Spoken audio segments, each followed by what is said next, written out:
turns to Part 1. Part 1.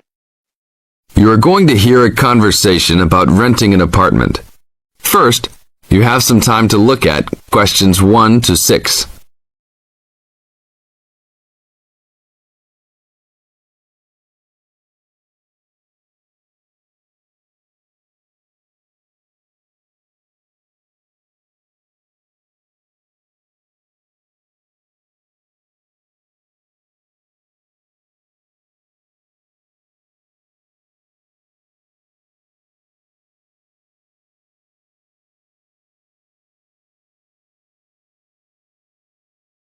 Now listen to the tape and answer questions 1 to 6. How can I help you, sir? Hi, I'm interested in renting an apartment in your building. Can you show me around inside? Sure, my pleasure. Do you know what kind of apartment you're looking for? I'm thinking of something for my best friend and I. The apartment doesn't have to be too big, just something comfortable for the two of us. I'm looking for a kitchen, 2 bedrooms and a bathroom, just something simple. Okay, well, let me show you what we have to offer. We divide our apartments into 3 categories. There are standard apartments, upgraded standard apartments, and luxury apartments. Please follow me. This apartment just went up for rent yesterday. The old tenants moved into a larger one. This apartment is what I call the standard apartment. It's small, but has everything you need. The kitchen comes with a refrigerator, an oven, and a stove. There is 1 bathroom with a shower, but no bathtub. The rooms are a good size, and both have their own closets. The living room has enough space for a couch. We will provide a television for you. These apartments are very popular with students because they're affordable and practical. Right now, we are renting these out for only $1,000 a month. I think this is a little bit on the small side. There's no space for a dining table or even for an extra desk. We will both need room to study. If there are guests over, we hope to be able to have a dining table big enough for at least 4 people. Do you have anything slightly larger? Maybe just an apartment with a bigger living room? Well, let's take a look. Right now, we also have an opening for a luxury apartment. This apartment is larger. It has 3 bedrooms, and all 3 are larger than the last one. And there are 2 bathrooms, and all have bathtubs. The kitchen is also larger, and come with an additional dishwasher and freezer. The living space has plenty of space for a dining room. How much is the rent on these apartments? These are more expensive. Usually in the $2,500 range. Don't forget that there is an additional bedroom, so you could find another roommate to lower the cost. I think that's a little bit on the expensive side. We don't really have the time to find another roommate, so it's probably better to stick with the 2-bedroom places. Is there anything between these 2? Come with me. I can show you this apartment right now. But there are people living in it. There are no more of these kinds of apartments available at this moment. But if you decide that you like it, I can put you on the waiting list. And as soon as we have openings, you will be contacted. Sure, let's take a look. This is the upgraded standard apartment. As you can see, it's larger than the other 2-bedroom apartment. There are 2 bedrooms and 2 bathrooms, 1 in each room. The living room comes with a television, but no furniture. The kitchen is around the same size as the other smaller apartment. The basic difference is the additional bathroom and larger living room. These rent for around $1,400. Now look at questions 7 to 10.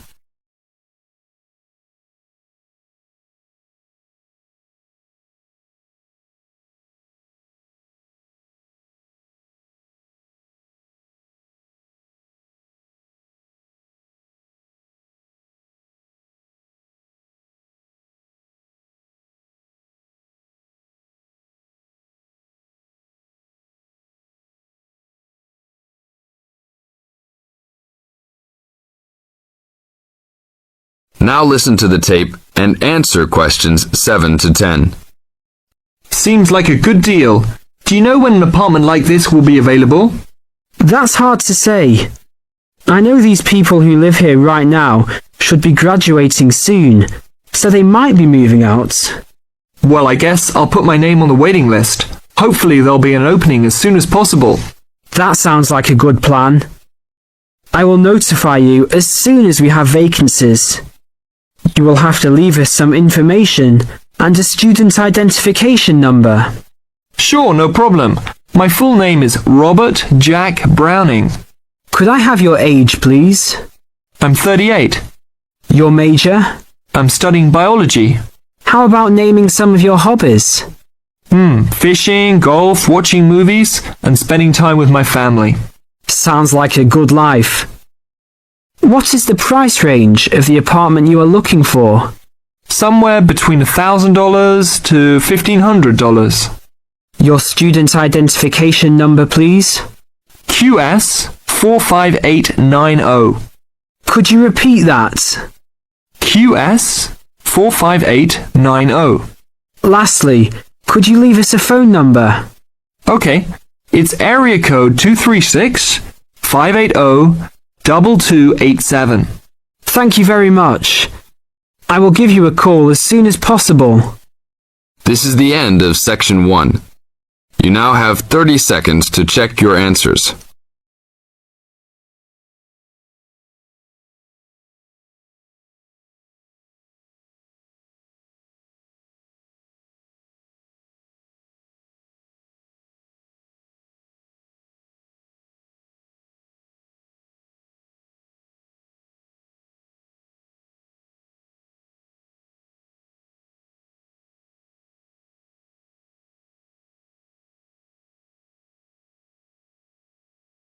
Now turns to Part 2. Part 2. You'll hear two teachers discussing a school trip. First, you have some time to look at questions 11 to 16.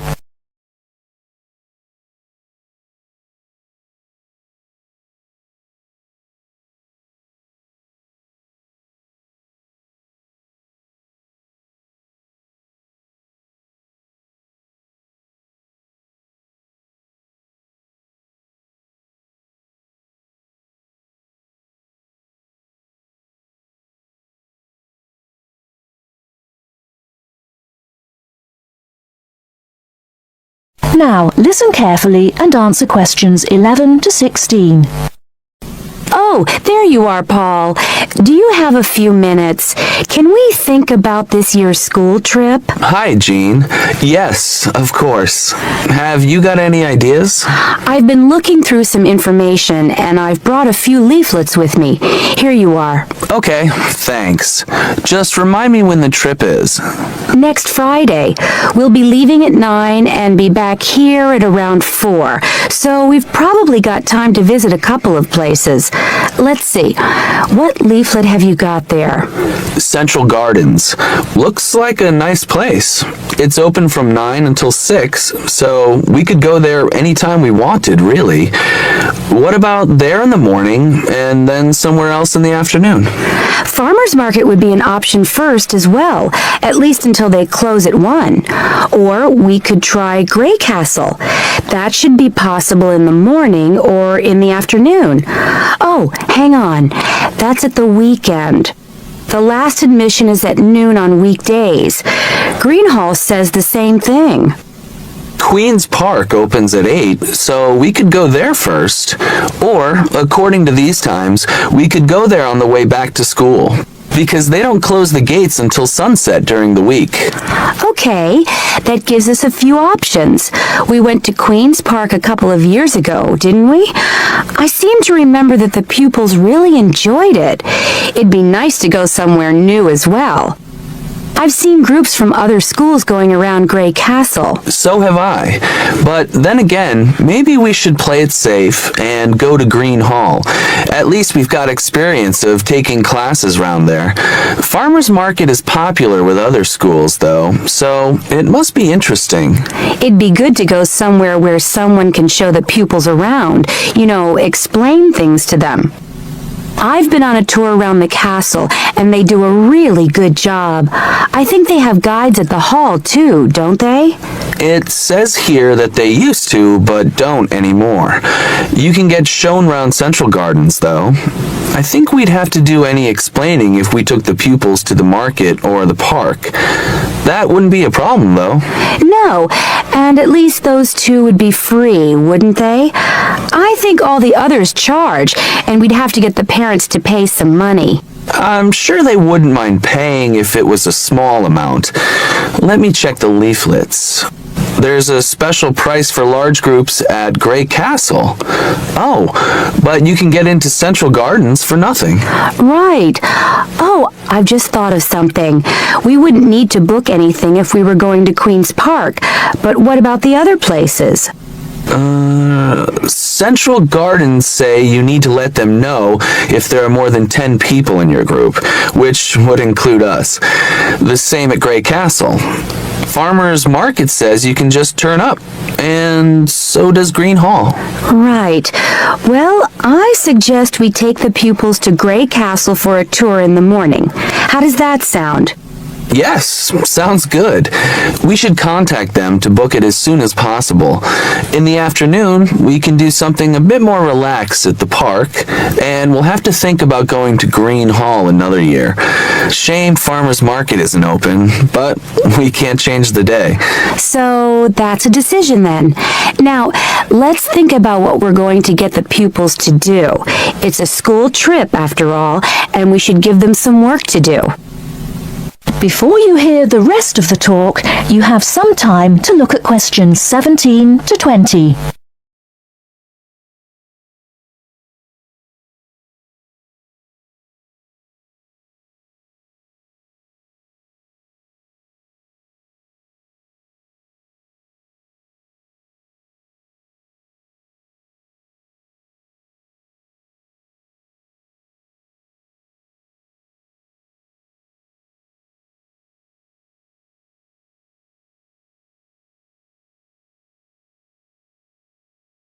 Now listen and answer questions 17 to 20. I think they should know something about the place before they go. That way they know what they're looking at, and they'll be able to write about it better when they get back. I'll put some information together to look at home, and give them copies after the next lesson. Good idea. I'll write something for them to do as they're going round the place. We did a quiz last year, and that worked really well. I'll do the same kind of thing this time. Okay. Now, what about the travel arrangements? How are we getting there? What do you think? I remember one year Mrs. Jackson took her group by bus, and that was a complete nightmare. It's quite a long way, isn't it? We could hire a coach for the day, which is what we usually do, or there's the train. It's rush hour though, isn't it? So it'll be really crowded. And it'll be more convenient for the rest of the day if we've got our own transport. Yes, we'll do that then. Anything else? Oh, we need to let the parents know what's happening. We could ask the office to call everyone. It would take too long with so many. I know when we send a letter home, there are always a few pupils who lose it, but not all the parents have email yet, so I don't think we have any choice, really. I'll write something and take it to the school office this afternoon. Right. I'll go and tell the pupils the good news. That is the end of part 2. You now have half a minute to check your answers.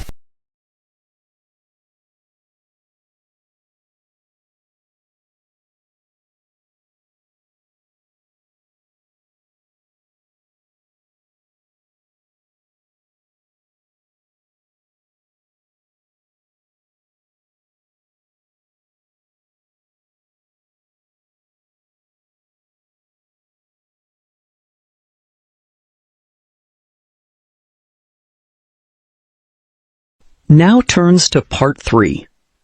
Part 3. You will hear two university students, Phil and Stella, talking to their tutor about their research project. First, you have some time to look at questions 21 to 27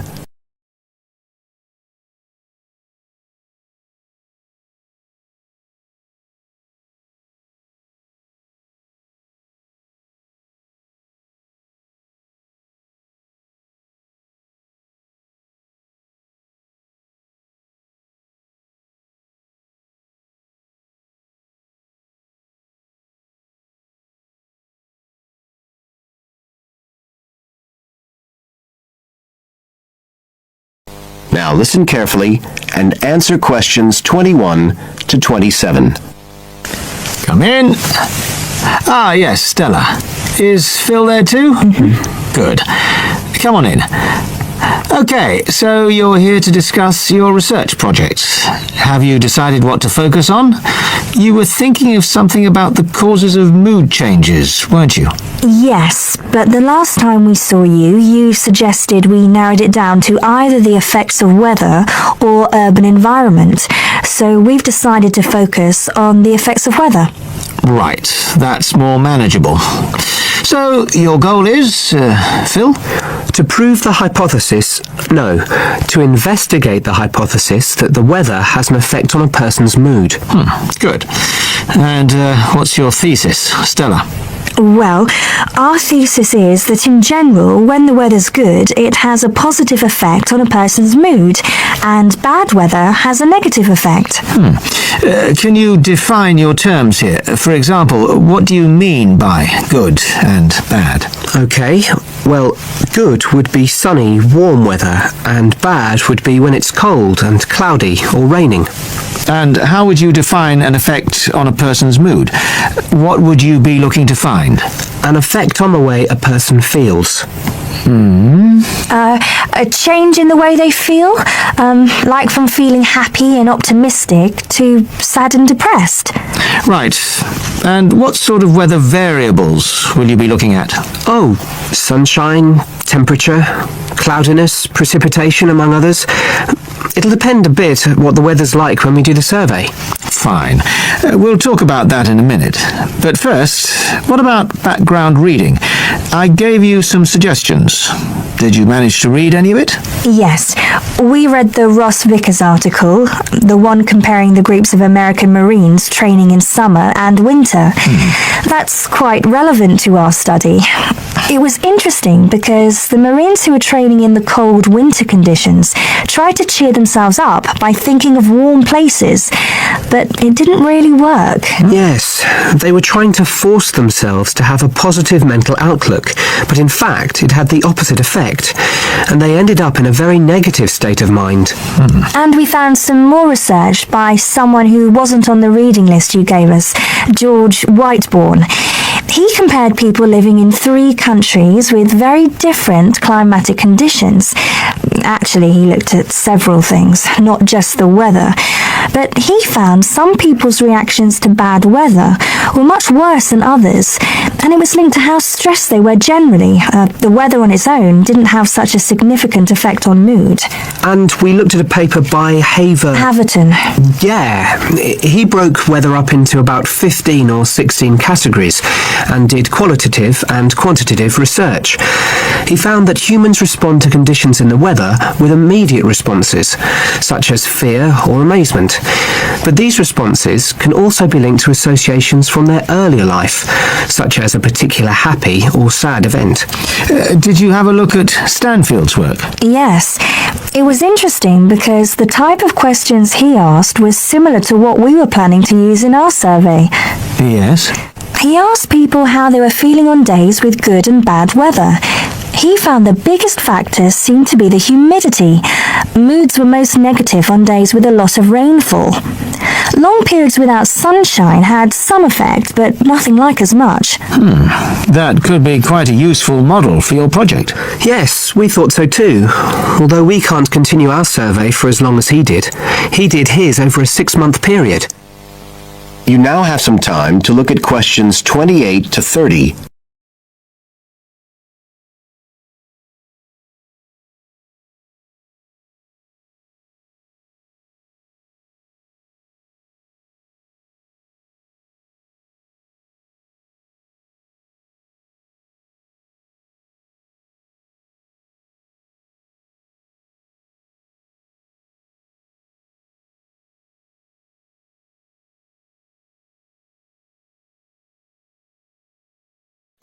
Now listen and answer questions 28 to 30.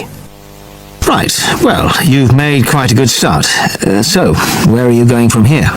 Well, We've already made the questionnaire we're going to use for the survey. It's quite short, just 8 questions.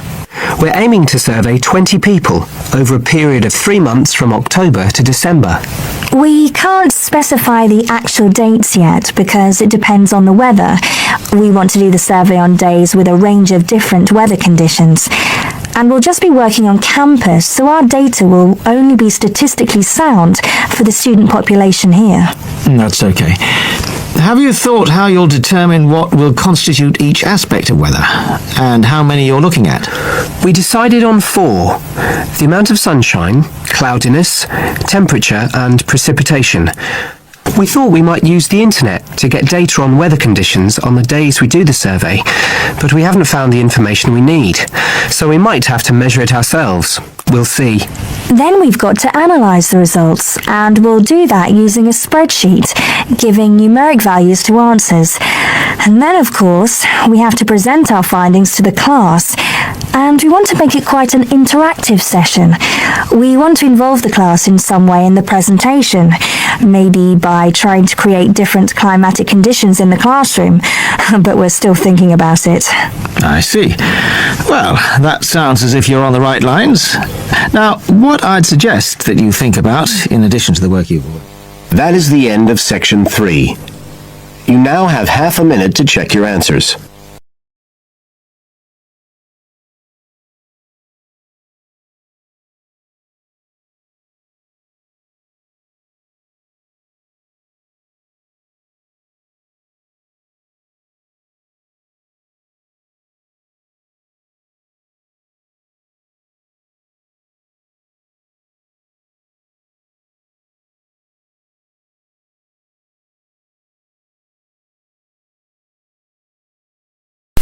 Now turns to Part 4. Part 4. You will hear a lecturer in education talking about some experiments done in the USA to investigate the effects of reducing class sizes. First, you have some time to look at questions 31 to 40.